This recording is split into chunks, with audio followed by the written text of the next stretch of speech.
In this question, you're asked to integrate e power x times log x plus 1 by x square dx. So again, these are the form e power x times something in the bracket. So for this integral to be simple, within the bracket, you should have some function plus its differentiation.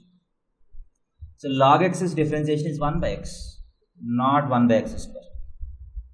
So you need some slight manipulation to see how things work. So integration of e power x times, what I am going to do is log x and 1 by x square.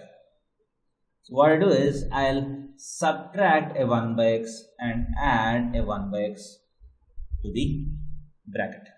So within the bracket, I'll subtract a 1 by x and add 1 by x. So what advantage did I get from this operation? So now, if you take this complete function as f of x, so what is the differentiation of this? Log x's differentiation is 1 by x, minus 1 by x's differentiation is 1 by x square. So this complete thing has become f dash of x. So f of x, f dash of x. So that is equal to e power x times f of x plus f dash of x. Integration is directly e power x times f of x. That is e power x times log x minus 1 by x plus c. So this will be the answer to this question.